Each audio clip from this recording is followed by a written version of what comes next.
Hello friends, हमारे YouTube channel ITP exam में आपका बहुत बहुत स्वागत है। दोस्तों 25 MCQ क्वेश्चन सम्मान ज्ञान के हम कराने वाले हैं इस वीडियो के माध्यम से। तो जो भी कैंडिडेट SSB टेट्समैन या BSF या CRPF या CISF की प्रिपरेशन कर रहे हैं तो एक बार इन 25 क्वेश्चन को जरूर कर ही जाएँ। बेसिकली दोस्तों मोस्ट एक्सपेक्टेड क्वेश्चन है और इसमें हमने PYQ क्वेश्चन भी सम्मिलित किए हैं। तो चलो आपको क्रम बाई क्रम से आपको कराने की कोशिश करते हैं और आपका स्कोर कितना रहा लास्ट में कमेंट बॉक्स पर मेंशन जरूर करिएगा। तो चलो स्टार्ट करते हैं। मिजोरम में तो औरांग बाग अभयारण्य ये भारत के दोस्तों असम राज्य पर स्थित है।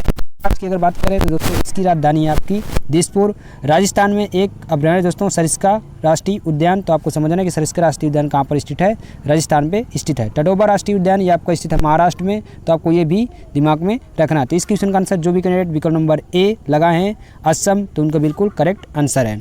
अगला क्वेश्चन है क्वेश्चन नंबर 2 कि गुलाबी शहर कि किस शहर का, सॉरी ये क्वेश्चन में थोड़ा सा टाइपिंग मिस्टेक है। यहाँ पर आपको पढ़ना है कि गुलाबी शहर किस शहर को कहते हैं या किस शहर का उपनाम है। तो आपको बताना है। तो बेसिकली इसका पहला आंसर है आपका असम, दूसरा है दोस्तों जयपुर, तीसरा है मुंबई, चौथा है आपका मेघालय। तो इस क्वेश्चन का आंसर जो भी करेंगे विकल्प नंबर B चूज करें जयपुर, तो बिल्कुल सही है। ये राजस्थान का एक शहर है जिसको दोस्तों पिंक सिटी यानी गुलाबी शहर के नाम से जानते हैं। मुंबई को दोस्तों भारत के प्रवेश द्वार के नाम से जानते हैं, यानी भारत का प्रवेश द्वार किस शहर को कहते हैं तो आपको बताना होगा मुंबई को। और मेघों का शहर या बादलों का शहर के नाम से कौन जाना जाता है आपका मेघालय। मेघालय की राजधानी बेसिकली दोस्तों शिलांग है, आपको ये भी दिमाग में रखना है। अगला क्वेश्चन आपके सामने है क्वेश्चन नंबर 3 कि शुद्ध जल का pH मान होता है। आपके सामने विकल्प है 7, दूसरे 7.4, तीसरा विकल्प है 6.6, चौथा विकल्प है आपका 14। तो आपको बताना है शुद्ध जल का pH मान कितना होता है। तो बेसिकली दोस्तों शुद्ध जल न्यूट्रल होता है यानी उदासीन होता है और इसका pH मान आपका होता है 7 यानी 7 इसका pH मान होता है। 7.4 की यदि बात की जाए तो ये होता है दोस्तों आपका रक्त का pH मान यानी ब्लड का, और 6.6 होता है आपके मिल्क यानी दूध का pH मान होता है, और 14 होता है आपका मिल्क ऑफ मैग्नीशिया का। बेसिकली pH मान की खोज करते हैं दोस्तों सरेंसन। जो 7 से कम होगा pH मान किसी भी पदार्थ का तो वो अम्लीय कहलाएगा, यदि 7 से अधिक है तो वो आपका क्षारीय कहलाएगा, और 7 के बराबर है तो न्यूट्रल यानी उदासीन कहलाएगा। तो इस क्वेश्चन आंसर जो भी कैंडिडेट विकल्प नंबर A चूज किए तो उनका बिल्कुल करेक्ट आंसर है। अगला क्वेश्चन देखेंगे क्वेश्चन नंबर 4 कि डिमोस किसका उपग्रह है। आपको बेसिकली बताना है कि डिमोस किसका उपग्रह है। आपके सामने पहला विकल्प है बुध, दूसरा विकल्प है आपका पृथ्वी, तीसरा विकल्प है सामने शनि, चौथा विकल्प है आपका मंगल। तो डिमोस बेसिकली दोस्तों मार्स ग्रह यानी मंगल ग्रह का उपग्रह है, और डिमोस और फीमोस यानी मंगल ग्रह के 2 उपग्रह हैं जिनका नाम है एक का डिमोस और दूसरा दोस्तों है फीमोस। तो ये दोनों ही उपग्रह हैं बेसिकली मंगल के। तो इस क्वेश्चन आंसर जो भी कैंडिडेट विकल्प नंबर D चूज किए तो उनका बिल्कुल करेक्ट आंसर है। बुध ग्रह की अगर बात करें तो टोटल दोस्तों 8 ग्रह में से सबसे छोटा ग्रह है और ये सूर्य के सबसे नज़दीक ग्रह हैं। और सबसे बड़ा ग्रह की अगर बात करें तो ये आपको दोस्तों बृहस्पति, पृथ्वी का एकमात्र उपग्रह है दोस्तों चंद्रमा।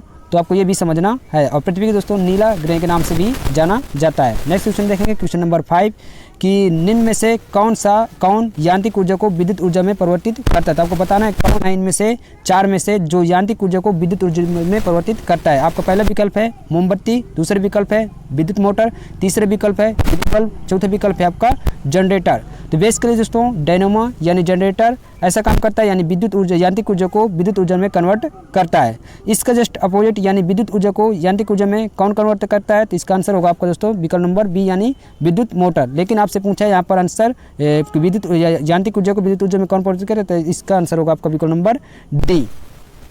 अगर बात की जाए नेक्स्ट जो अदर विकल्प हैं यानी मोमबत्ती, तो मोमबत्ती बेसिकली दोस्तों रासायनिक ऊर्जा को प्रकाश ऊर्जा में कन्वर्ट करता है, और यदि विद्युत बल्ब क्या करें तो दोस्तों ये विद्युत ऊर्जा को प्रकाश ऊर्जा में या ऊष्मा में परिवर्तित करता है। तो इस क्वेश्चन का आंसर जो भी कैंडिडेट विकल्प नंबर D लगाए थे जनरेटर, तो उनका बिल्कुल करेक्ट आंसर है। अगला क्वेश्चन है क्वेश्चन नंबर 6 कि मानव शरीर में कुल कितने गुणसूत्र होते हैं। आपके सामने विकल्प है पहला 46, दूसरा है और तीसरा है 78 और चौथा है आपका 12। तो बेसिकली दोस्तों मानव शरीर में कुल गुणसूत्रों की संख्या होती है 46 यानी 44 गुणसूत्र होते हैं दोस्तों। अगर बात करें खरगोश के, अगर कुत्ता की बात करें तो कुत्ते में टोटल 78 गुणसूत्र होते हैं, और घरेलू जो मक्खी होती है उसमें गुणसूत्रों की संख्या होती है 12। तो इस क्वेश्चन का आंसर आपका विकल्प नंबर A बिल्कुल सही है। एक बात दोस्तों आपको कमेंट बॉक्स पर मेंशन करनी है कि आपको ये बताइए कि आपको जो हम क्लास लेते हैं तो उनका फुल डिक्रेशन यानी फुल एक्सप्लेनेशन आपको अच्छा लगता है या नहीं, ये तो सिर्फ हम आपको आंसर ही क्लिक करके कराएं। तो आपका क्या सजेशन है आप एक बार कमेंट बॉक्स पर मेंशन जरूर करिएगा कि आपको एक्स्ट्रा नॉलेज बताना है या आपको सीधा क्वेश्चन का आंसर आपको चाहिए, जिससे कि हम दोस्तों आपको अगले नेक्स्ट वीडियो में ये ट्रीटमेंट करके यानी सुधार करके आपको पढ़ाने की कोशिश करें। अगला क्वेश्चन है क्वेश्चन नंबर 7 कि साइट्रिक अम्ल यानी सिट्रिक अम्ल होता है किसमें, सिरका में, नींबू में या इमली में। तो जो भी कैंडिडेट इस क्वेश्चन का आंसर विकल्प नंबर बी यानी नींबू लगा है तो उनका बिल्कुल करेक्ट है, क्योंकि खट्टे पदार्थों यानी नींबू आंवला में आपका सिट्रिक अम्ल होता है। सिरका में दोस्तों एस्टिक अम्ल होता है, इमली में बात करें तो इसमें टार्टिक अम्ल होता है और सेब में आपको होता है मैलिक अम्ल। तो इस क्वेश्चन का आंसर था आपका विकल्प नंबर बी बिल्कुल करेक्ट आंसर है। अगला क्वेश्चन है क्वेश्चन नंबर 8 कि सबसे पहले किस राज्य में सूर्य उदय होता है। तो आपको बताना है कि सबसे पहले किस राज्य में सूर्य उदय होता है। विकल्प है आपके सामने उत्तर प्रदेश, दूसरा है असम, तीसरा है अरुणाचल प्रदेश और चौथा है आपका जम्मू कश्मीर। तो सबसे पहले उदय की अगर बात करें दोस्तों सूर्य कहाँ पे निकलता है तो उस क्वेश्चन का आंसर होगा नंबर सी यानी अरुणाचल प्रदेश में सबसे पहले सूर्य उदय होता है। तो इस क्वेश्चन का आंसर था आपका विकल्प नंबर सी। जो भी कैंडिडेट लगाए तो उनका बिल्कुल करेक्ट आंसर है। अगला क्वेश्चन देखेंगे क्वेश्चन नंबर 9। तो क्वेश्चन नंबर 9 आपके सामने है कि राज्यसभा में राष्ट्रपति कितने लोगों को मनोनीत करता है। विकल्प है आपके सामने ए 12, बी है 10, सी है 14 और डी है आपका 2। तो बेसिकली राज्यसभा सांसद का उच्च सदन है और इसमें टोटल राष्ट्रपति दोस्तों 12 कैंडिडेट को मनोनीत करता है। इसी प्रकार दोस्तों दूसरा सदन होता है निम्न सदन जिसे कहते हैं लोकसभा और इसमें राष्ट्रपति टोटल 2 कैंडिडेट को मनोनीत करता है। तो इस क्वेश्चन का आंसर था आपका विकल्प नंबर ए बिल्कुल करेक्ट है। अगला क्वेश्चन है क्वेश्चन नंबर 10 कि अकबरनामा किसकी पुस्तक है। तो आपको बताने कि अकबरनामा किसकी पुस्तक है। तो इस क्वेश्चन का आंसर जो भी कैंडिडेट विकल्प नंबर ए लगा रहे हैं तो उनका बिल्कुल करेक्ट है, क्योंकि अकबरनामा बेसिकली दोस्तों अबू फजल की रचना है और इन्होंने अकबर के जीवन यानी आत्मकथा के उसमें वर्णन किया है। कल्लड़ की पुस्तक है दोस्तों राजतरंगी जिसमें जम्मू कश्मीर का वर्णन किया गया है। इसमें जो भी कैंडिडेट प्रीवियस ईयर का वीडियो यानी प्रीवियस वीडियो हमारा देखें तो उसमें काफ़ी क्वेश्चन ये रिपीटेड है, क्योंकि दोस्तों हम चाहते हैं कि आपका जो भी क्वेश्चन हम पढ़ाएं तो आपको बिल्कुल रिमाइंड होना चाहिए। अगर उससे क्वेश्चन पूछा जाए तो उसका आपका गलत ना हो। तो इसलिए दोस्तों हम काफ़ी सारे क्वेश्चन इसमें रिवाइज किए हैं, तो इसका आप टेंशन न लें, हमने जानबूझकर ये क्वेश्चन यहाँ पर पिक किए हैं। अगला क्वेश्चन है क्वेश्चन नंबर 11 कि मानव शरीर के किस भाग में प्रतिबिंब बनता है। विकल्प है आपके सामने नाक में, दूसरा विकल्प है रेटिना में, तीसरा विकल्प है आपके सामने आइरिस में और चौथा विकल्प है आपका पैर में। तो मानव शरीर के प्रतिबिंब की अगर बात करें तो ये आंख के रेटिना में बनता है। तो जो भी कैंडिडेट विकल्प नंबर बी चूज किए तो उनका बिल्कुल करेक्ट आंसर है।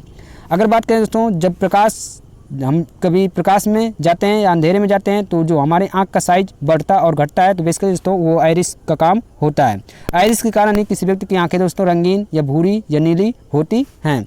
अगला क्वेश्चन है क्वेश्चन नंबर 12 कि भारत के किस राज्य में सबसे अधिक जनसंख्या घनत्व है। विकल्प है आपके सामने उत्तर प्रदेश, दूसरा बिहार, तीसरा मध्य प्रदेश, चौथा है आपका केरल। तो जो भी कैंडिडेट इस क्वेश्चन का आंसर विकल्प नंबर सी लगा रहे हैं तो बिल्कुल विकल्प नंबर बी लगा रहे हैं तो बिल्कुल सही आंसर है, यानी बिहार का सबसे अधिक जनसंख्या घनत्व है। अगर सबसे कम जनसंख्या घनत्व की अगर बात करें तो वो है दोस्तों अरुणाचल प्रदेश। जो भी कैंडिडेट इस क्वेश्चन का आंसर आपको बी लगाए हैं यानी बिहार तो बिल्कुल सही है। अगर पूछे सबसे अधिक जनसंख्या घनत्व तो बिहार, सबसे कम अरुणाचल प्रदेश। अरुणाचल प्रदेश में कितनी है दोस्तों आपको ये भी याद करना है। तो यहाँ की जनसंख्या घनत्व है 17, तो आपको ये भी समझना है। अगला क्वेश्चन है कि सभी अम्लों में कौन सा तत्व विद्यमान होता है। कार्बन, हीलियम, नाइट्रोजन या हाइड्रोजन। तो बेसिकली दोस्तों जितने भी एसिड होते हैं उनमें सभी में कॉमन रूप से पाया जाता है आपका हाइड्रोजन। तो जो भी कैंडिडेट इस क्वेश्चन का आंसर विकल्प नंबर डी लगाए हैं तो बिल्कुल उनका करेक्ट आंसर है। अगला क्वेश्चन है कि महात्मा बुद्ध ने प्रथम उपदेश दिया था सारनाथ में, लुम्बिनी में, पावापुरी में या कुशीनगर में। तो महात्मा बुद्ध ने प्रथम उपदेश दिया था सारनाथ में और सर्वाधिक उपदेश दिए दोस्तों श्रीवस्ती में। इनका जन्म हुआ था लुम्बिनी में और इनकी मृत्यु हुई थी दोस्तों कुशीनगर में। तो ये भी आपको पॉइंट नोट डाउन करना है। और सारनाथ में जो प्रथम उपदेश दिए थे उसे दोस्तों धर्म चक्र प्रवर्तन के नाम से जाना जाता है। अगला क्वेश्चन है क्वेश्चन नंबर 15 कि प्रकाश वर्ष किसका मात्रक है। दूरी का, विद्युत आवेश का, बल का या दाब का। तो प्रकाश वर्ष बेसिकली दोस्तों मात्रक होता है खगोलीय दूरी का। तो इस क्वेश्चन का आंसर जो भी कैंडिडेट विकल्प नंबर ए चूज किए तो उनका बिल्कुल करेक्ट आंसर है। विद्युत आवेश की अगर बात करें तो इसका मात्रक होता है दोस्तों कूलाम, दाब का मात्रक होता है पास्कल और बल का मात्रक होता है न्यूटन। पारसेक दूरी का सबसे बड़ा मात्रक है। अगर एक प्रकाश वर्ष की बात करें तो एक प्रकाश वर्ष कितने के बराबर होता है। तो ये होता है दोस्तों 9.46 × 10⁻15 मीटर प्रति सेकेंड, यानी 9.46 × 10⁻15 मीटर प्रति सेकेंड। अगला क्वेश्चन, क्वेश्चन नंबर 16 है कि कर्क रेखा भारत के कितने राज्यों से होकर गुजरती है? विकल्प है आपके सामने 5, दूसरा है 7, तीसरा है 8 और चौथा है आपके सामने 9। तो जो भी कैंडिडेट इस क्वेश्चन का आंसर विकल्प नंबर सी तो बिल्कुल करेक्ट है। बेस कर दोस्तों, कर्क रेखा भारत के लगभग मिडिल यानी मध्य से होकर गुजरती है और ये टोटल 8 राज्यों से होकर जाती है। ये राज्य कौन कौन से हैं आपको ये भी पॉइंट नोट डाउन करना चाहिए। तो पहले आपका दोस्तों गुजरात, फिर आपका राजस्थान, फिर आपका मध्य प्रदेश, फिर है दोस्तों छत्तीसगढ़ और फिर है इसके बाद झारखंड, फिर इसके बाद बात करें तो पश्चिम बंगाल, फिर है मिजोरम और आपका लास्ट है आपका त्रिपुरा। ये टोटल 8 राज्य हैं जिनसे ये आपकी कर्क रेखा गुजरती है। तो टोटल 8 राज्यों से होकर गुजरती है। इस क्वेश्चन आंसर से जो भी कैंडिडेट विकल्प नंबर सी लगा तो बिल्कुल करेक्ट आंसर है। अगला क्वेश्चन है क्वेश्चन नंबर 17, केंद्रीय दाल अनुसंधान केंद्र कहाँ पर स्थित है? विकल्प है आपके सामने लखनऊ में, दूसरा है आपके सामने कानपुर में, तीसरा है आपका कटक में, चौथा है आपका शिमला। तो बेसिकली इस क्वेश्चन आंसर जो भी कैंडिडेट विकल्प नंबर बी चूज करें कानपुर में तो बिल्कुल सही आंसर है। राष्ट्रीय आलू अनुसंधान यानी केंद्रीय आलू अनुसंधान शिमला में स्थित है और कटक में दोस्तों केंद्रीय चावल अनुसंधान कटक में स्थित है। कटक दोस्तों बेसिकली उड़ीसा में स्थित है। उड़ीसा की एक फेमस नदी है जिसका नाम है उड़ीसा की फेमस नदी है महानदी और वहाँ की एक जो बांध है हीराकुंड बांध वो भी फेमस है और वहाँ की एक झील है दोस्तों चिल्का झील जो खारे पानी की भारत की सबसे खारे पानी की झील है। अगला क्वेश्चन है क्वेश्चन नंबर 18 की नीति दर्रा भारत के किस राज्य में स्थित है? आपके सामने विकल्प है उत्तराखंड में, दूसरा है मणिपुर में, तीसरा है सिक्किम में, चौथा है हिमाचल प्रदेश में। तो नीति दर्रा और माना दर्रा ये भारत के उत्तराखंड राज्य पर स्थित हैं। नथुला दर्रा बेसिकली दोस्तों भारत के सिक्किम राज्य में स्थित है। मणिपुर में दोस्तों दीपू दर्रा या तुजू दर्रा स्थित है और हिमाचल प्रदेश में सिपकिला दर्रा और रोहतांग दर्रा स्थित है। तो इस क्वेश्चन आंसर था दोस्तों आपका विकल्प नंबर ए बिल्कुल करेक्ट है, उत्तराखंड। अगला क्वेश्चन क्वेश्चन नंबर 19 की चंद्रमा किसका उपग्रह है? बुध का, पृथ्वी का, शनि का या वरुण का? तो चंद्रमा दोस्तों एकमात्र उपग्रह है वो है आपका पृथ्वी का और पृथ्वी को दोस्तों नीला ग्रह के नाम से जाना जाता है क्योंकि इसमें दोस्तों अधिक मात्रा में पानी की अधिकता के कारण इसे नीला ग्रह जाना जाता है। अगर बात करें बुध का कितने उपग्रह हैं तो बुध और शुक्र के दोस्तों 0 उपग्रह यानी उनके उपग्रह नहीं है। बुध सबसे छोटा उपग्रह है और बृहस्पति सबसे बड़ा ग्रह है। शनि अगर बात करें दोस्तों शनि के टोटल 7 वाले वाला यानी 7 रिंग वाला ग्रह है और इसके टोटल सबसे अधिक उपग्रह वाला सबसे अधिक उपग्रह वाला भी ग्रह है। टोटल कितने इसके उपग्रह हैं तो 82 उपग्रह हैं जो सबसे 8 ग्रहों में से सबसे अधिक उपग्रह वाला ग्रह माना जाता है। अगला क्वेश्चन है कि प्लासी का युद्ध हुआ था तो आपको बताना है कि प्लासी का युद्ध कब हुआ था? 1526 में या 1757 में या 1576 में या 1191 में। तो प्लासी का युद्ध अंग्रेजों और सिराजुद्दौला के बीच हुआ था और ये टोटल हुआ था आपका 1757 में। तो इस क्वेश्चन का आंसर जो भी कैंडिडेट विकल्प नंबर ए चूज किए तो बिल्कुल करेक्ट है। और अगर बात करें 1526 में तो ये हुआ था दोस्तों पानीपत का प्रथम युद्ध बाबर और इब्राहिम लोदी के बीच और इसमें दोस्तों बाबर की विजयी हुई थी। 1576 में हल्दी घाटी का युद्ध हुआ था जिसमें दोस्तों अकबर और महाराणा प्रताप के बीच हुआ था, इसमें अकबर की विजय हुई थी। तराइन का प्रथम युद्ध पृथ्वीराज चौहान और मोहम्मद गौरी के बीच हुआ था 1191 में। तो इस क्वेश्चन का आंसर था आपका विकल्प नंबर ए बिल्कुल करेक्ट है, 1757 में हुआ था। अगला क्वेश्चन है क्वेश्चन नंबर 21 की रजत क्रांति संबंधित है आलू से, तिलहन से, अंडा से या दूध उत्पादन से? तो रजत क्रांति के संबंधित दोस्तों विकल्प नंबर जो कैंडिडेट सी चूज कर रहे हैं अंडा से तो बिल्कुल सही है। गोल्ड क्रांति आलू से संबंधित है, श्वेत क्रांति दूध से संबंधित है और पीली क्रांति आपका तिलहन से संबंधित है। तो आपको ये भी पॉइंट नोट डाउन करना है। तो इस क्वेश्चन आंसर जो भी कैंडिडेट विकल्प नंबर सी लगा रहे थे तो बिल्कुल करेक्ट आंसर है। अगला क्वेश्चन है आपका कि प्रकाश की चाल सबसे अधिक होती है तो आपको बताना है कि प्रकाश की चाल सबसे अधिक होती है किसमें? ठोस में, कांच में, निर्वात में या द्रव में? तो बेसिकली दोस्तों प्रकाश की चाल को सबसे पहले खोजा था रोमर नामक वैज्ञानिक ने और इसकी चाल होती कितनी है? तो ये होती है दोस्तों 3×10⁸ मीटर प्रति सेकेंड। और अगर इसकी बात करें कि सबसे अधिक किसमें होती है तो ये होती है दोस्तों निर्वात यानी वैक्यूम में। तो जो भी कैंडिडेट विकल्प नंबर सी लगाए तो उनका बिल्कुल करेक्ट आंसर है।